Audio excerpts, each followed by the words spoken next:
नमस्कार दोस्तों, welcome to nursing smart. Nursing smart के यूट्यूब चैनल पर एक बार फिर से आप सभी लोगों का स्वागत है।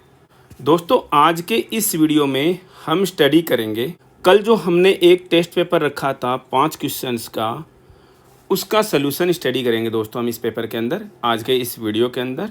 तो चलिए शुरू करते हैं।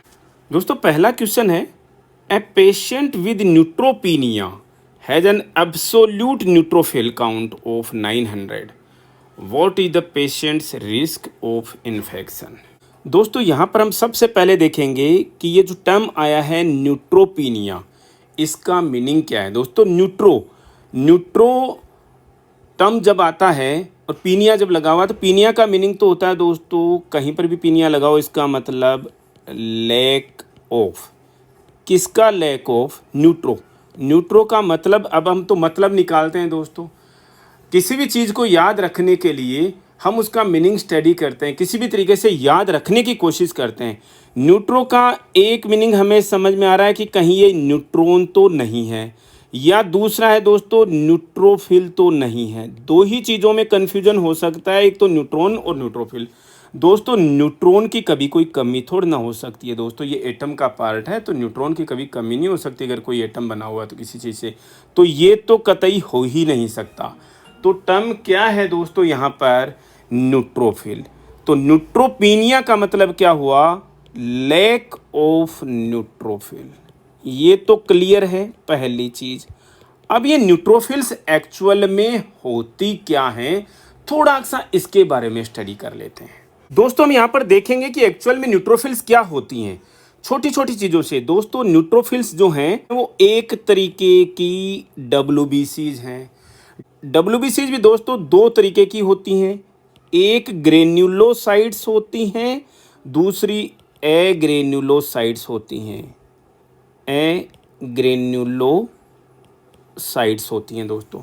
ग्रेन्युलोसाइट्स के भी 3 टाइप होते हैं दोस्तों। कौन कौन से होते हैं दोस्तों? एक होती हैं न्यूट्रोफिल्स, दूसरी होती हैं इओसिनोफिल्स, और तीसरी होती हैं बेसोफिल्स।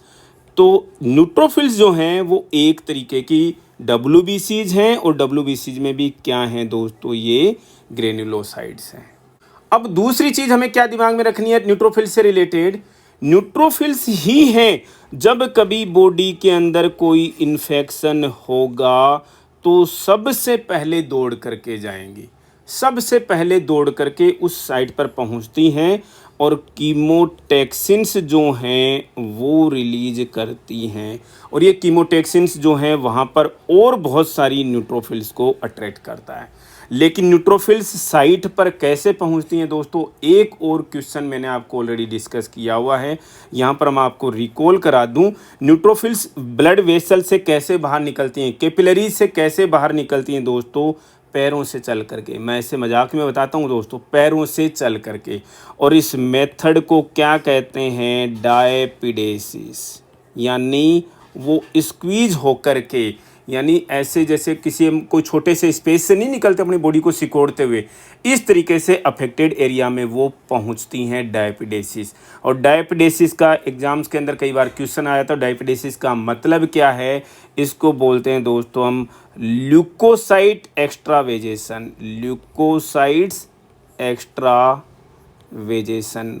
कैसे दिमाग में रखोगे इस चीज़ को? एक्स्ट्रा का मतलब बाहर निकलना, वेजेशन का मतलब वेसल से, वेसल से बाहर निकल, ल्यूकोसाइट्स के वेसल से बाहर निकलने को ही हम क्या कहते हैं? डायपिडेसिस कहते हैं। कौन निकलती हैं दोस्तों इस मेथड से? न्यूट्रोफिल्स निकल जाती हैं। तो ये तो छोटी सी बात न्यूट्रोफिल्स के बारे में। अब यहाँ पर इन्होंने टर्म डिस्कस किया न्यूट्रोपीनिया। न्यूट्रोपीनिया का मीनिंग हमने समझ लिया। क्या मीनिंग है दोस्तों? कि न्यूट्रोफिल्स की नंबर में कमी। अब आपको पता होना चाहिए न्यूट्रोफिल्स का नॉर्मल काउंट क्या है। एब्सोल्यूट न्यूट्रोफिल काउंट, ANC, यानी एब्सोल्यूट न्यूट्रोफिल काउंट क्या है दोस्तों? अब आपको यहाँ पर 2-3 चीज़ें दिमाग में रखनी है दोस्तों।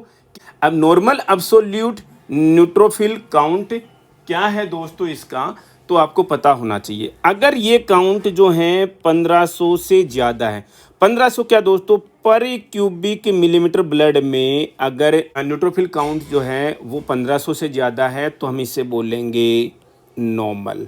और इसका मतलब क्या हो गया दोस्तों, माइल्ड रिस्क है इन्फेक्शन का बहुत ही कम रिस्क तो है दोस्तों, किसी को भी रिस्क हो सकता है, सबसे कम रिस्क है, माइल्ड रिस्क है, या इसको आप क्या बोलोगे, नॉर्मल रिस्क है, जो नॉर्मल हो सकता है। पहली चीज़, अगर ये absolute neutrophil count less than 1000 पर क्यूबिक मिलीमीटर है तो इसका मतलब क्या हो गया, रिस्क कैसा है दोस्तों, मॉडरेट रिस्क है। इन्फेक्शन का जो रिस्क है वो मॉडरेट है। अगर यही एब्सोल्यूट न्यूट्रोफिल काउंट 500 से कम है, 500 से भी कम आ गया तो रिस्क का कैसा हो गया दोस्तों, हाई रिस्क हो गया है, हाई रिस्क ऑफ इन्फेक्शन। और अगर ये लेस देन 100 आ गया तो ये क्या है, लाइफ थ्रेटनिंग हो सकता है। मैं बहुत ही इम्पोर्टेंट चीज़ आपके साथ में डिस्कस कर रहा हूँ दोस्तों, ये आपको अच्छे से याद रखनी है। मेरे क्वेश्चंस का मतलब यही होता है कि आपको मैक्सिमम चीज़ें मिले एक ही क्वेश्चन के अंदर। तो दोस्तों क्वेश्चन पे आइए वापस आप, पेशेंट जो है उसमें न्यूट्रोपीनिया का पेशेंट है और एब्सोल्यूट न्यूट्रोफिल काउंट क्या है उसका, 900। तो what is the patients risk of infection, हमने डिस्कस किया 1500 से ज़्यादा होता तो नॉर्मल होता, लेस देन 1000 है तो मॉडरेट रिस्क है, लेस देन 500 है तो हाई रिस्क है, और लेस देन 100 है तो लाइफ थ्रेटनिंग हो गया। तो ये नॉर्मल रिस्क नहीं दोस्तों, नॉर्मल रिस्क होता मोर देन 1500 पर, moderate risk yes less than 1000 है, 900 है दोस्तों, तो ये मॉडरेट रिस्क हो गया। आई होप आप लोगों को ये क्वेश्चन बहुत अच्छे से समझ में आया होगा। नेक्स्ट क्वेश्चन देखते हैं दोस्तों, विच nursing action is important in preventing cross contamination. Cross contamination का मीनिंग आप सभी लोग समझते हैं, तो क्रॉस कॉन्टामिनेशन में कौन सा जो एक्शन है वो सबसे ज़्यादा इम्पोर्टेंट है। अब ऐसे क्वेश्चंस में आपको चारों ऑप्शंस करेक्ट नज़र आएंगे, लेकिन आपको जो सबसे ज़्यादा इम्पोर्टेंट है उस ऑप्शन को टिक करना है। Change gloves immediately after use, जब भी आफ्टर गिविंग केयर हम अगर ग्लव्स का यूज कर रहे हैं तो ऑब्वियस सी बात है कि हमें यूज के बाद में उन्हें क्या कर लेना चाहिए, चेंज कर लेना चाहिए, ताकि से दूसरे पेशेंट को अगर हम अटेंड करेंगे तो पहले पेशेंट का इन्फेक्शन उसको मतलब ना जाए। इसी को तो बोलते हैं हम क्रॉस कंटामिनेशन, एक पेशेंट से, एक पर्सन से दूसरे पर्सन को कंटामिनेशन या इन्फेक्शन जो है पहुंचना। तो ये ग्लव्स को चेंज करना इम्पोर्टेंट है। ऑप्शन हमें करेक्ट नज़र आ रहा है, लेकिन देखते हैं कि क्या नेक्स्ट ऑप्शंस क्या है। Stand 2 feet away from the patient, दोस्तों ये स्टैंडर्ड इंटरवेंशंस के अंदर आता है, लेकिन ज़रूरी नहीं है कि आप पेशेंट से हमेशा 2 फीट की डिस्टेंस पे ही खड़े रहोगे, आपको पेशेंट के टच में भी आ सकते हो आप। आज के कोविड-19 के टाइम में तो ठीक है पेशेंट से डिस्टेंस मेंटेन करना ज़रूरी है, लेकिन अगर आपको केयर देनी है तो पेशेंट को टच भी करना पड़ेगा आपको। तो ये ऑप्शन 1% भी करेक्ट नहीं है। Speak minimally when in the room, ये स्टैंडर्ड है दोस्तों, ये स्टैंडर्ड है कि मिनिमल हम पेशेंट को डिस्टर्ब करें, पेशेंट को कोई डिस्टर्बेंस नहीं होना चाहिए, तो कम से कम बोलना है, तो ऑप्शन करेक्ट नहीं है यहाँ पर। Wear long sleeved shirts, yes दोस्तों ये भी करेक्ट है, लेकिन अब देखो दो ऑप्शंस में आपको वो नज़र आ रहा है, वियर लॉन्ग स्लीव्ड शर्ट्स और ग्लव्स। अब ये लॉन्ग स्लीव शर्ट्स पहनना ये हमारा स्टैंडर्ड प्रिकॉशन है हमें इन्फेक्शन को रोकने के लिए, ठीक है। तो ऑप्शन क्या करेक्ट होगा यहाँ पर, change gloves immediately after the use के बाद में एक पेशेंट से दूसरे पेशेंट को अटेंड करने से पहले हम ग्लव्स चेंज कर लेंगे। बहुत इंपॉर्टेंट क्वेश्चन है दोस्तों ये। नेक्स्ट क्वेश्चन देखते हैं, you should teach the neutropenic patient, वापस आ गई न्यूट्रोपिनिया की बात, and the family to avoid which of the following, इनमें से कौन सा काम करने से रोकोगे आप, कौन सा काम करने से रोकने के लिए आप पेशेंट को और उसकी फैमिली को सिखाओगे, टीचिंग दोगे दोस्तों। To avoid which of the following ना, कौन सा काम अवॉइड करना है, देखिएगा। यूजिंग सपोजिटरीज और एनिमाज, पेशेंट को एनिमा और सपोजिटरी का यूज जो है वो अवॉइड करना। देखते हैं अगर सपोजिटरी और एनिमा का यूज करते समय क्या हो सकता है न्यूट्रोपिनिया से रिलेटेड। हमने क्या देखा, पेशेंट रिस्क पर है इन्फेक्शन के। न्यूट्रोपिनिक का मतलब क्या हो गया है कि 1500 से तो कम है, जितना भी है 1500 पर क्यूबिक मिलीमीटर ब्लड में न्यूट्रोफिल्स का काउंट जो है उसका कम है, तो इन्फेक्शन के तो रिस्क पर है। अब पेशेंट इन्फेक्शन क्यों, पेशेंट को अगर कोई चोट लगेगी, कोई इंजरी होगी, तो वो इन्फेक्शन के और ज़्यादा रिस्क पर आ जाएगा। क्या एनिमा देने से पेशेंट इन्फेक्शन के रिस्क पर आ सकता है क्या? यस, पेशेंट की anal mucous membrane, rectal mucous membrane जो है उस पर इंजुरी हो सकती है। अगर ये इंजुरी हुई तो न्यूट्रोफिल जो है वहाँ पर साइट पे प्रॉपर अमाउंट में, प्रॉपर वॉल्यूम में नहीं पहुँच पाएंगी, जिससे इन्फेक्शन के चांसेस ज़्यादा बढ़ जाते हैं। तो ये तो यस हम टीचिंग देंगे, लेकिन नेक्स्ट ऑप्शंस भी हम देखते हैं। यूजिंग ए high efficiency particulate air filter mask. दोस्तों ये हेपा एक तो ना जनरल अवेयरनेस के हिसाब से दिमाग में रखना कि हेपा एक्चुअली में क्या होता है। आजकल डिपार्टमेंट्स में, घरों में भी जो हम एयर फिल्टर्स यूज़ कर रहे हैं, दिल्ली जैसे शहरों में तो स्पेशली जो फिल्टर्स आते हैं वो मैक्सिमम हेपा फिल्टर्स होते हैं। और हेपा फिल्टर्स का मतलब क्या होता है? हाई एफिशिएंसी पार्टिकुलेट एयर, जो पीएम पार्टिकुलेट मैटर 2.5 और 10.0, ये दो स्टैंडर्ड हैं दोस्तों, इन्हीं से एयर पोल्यूशन डिसाइड होता है। ठीक है, तो ये इसको कम से कम करता है, इसको रोकता है। तो इसको यूज करना, ये हेपा फिल्टर मास्क को यूज करना, ये स्टैंडर्ड इंटरवेंशंस हैं, स्टैंडर्ड प्रिकॉशंस हैं। ये न्यूट्रोपिनिक पेशेंट से इसका कोई रिलेशन नहीं है, तो ये तो ऑप्शन करेक्ट नहीं हुआ। Performing perianal care after every bowel movement.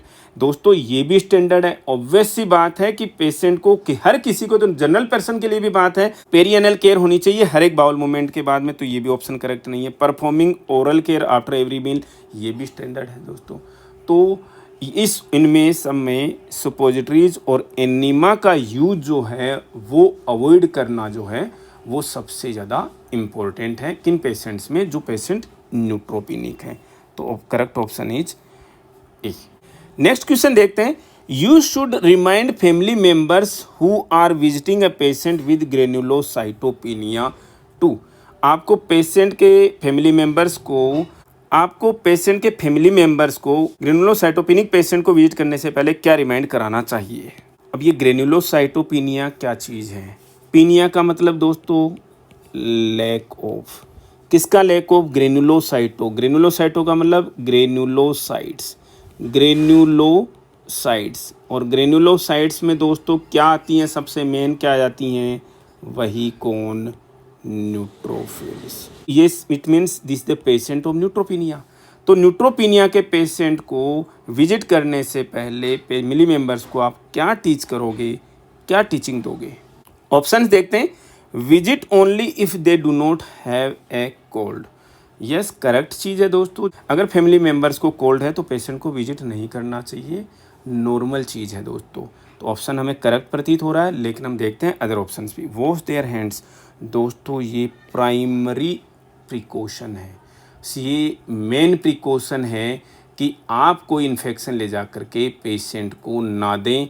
ये किसी भी इन्फेक्शन के प्रिवेंशन के लिए प्राइमरी टेक्निक है, primary technique to prevent infection. ये सबसे ज़्यादा इम्पोर्टेंट चीज़ है। कोविड-19 के समय तो स्पेशली और भी ज़्यादा इम्पोर्टेंट है, क्योंकि कॉन्टामिनेटेड हैंड से ही सबसे ज़्यादा इन्फेक्शन का जो सोर्स है वो कैरी होगा। तो ये ऑप्शन और भी ज़्यादा करेक्ट है। Leave the children at home, correct है, स्टैंडर्ड है दोस्तों। बच्चों को हॉस्पिटल विजिट नहीं कराना चाहिए।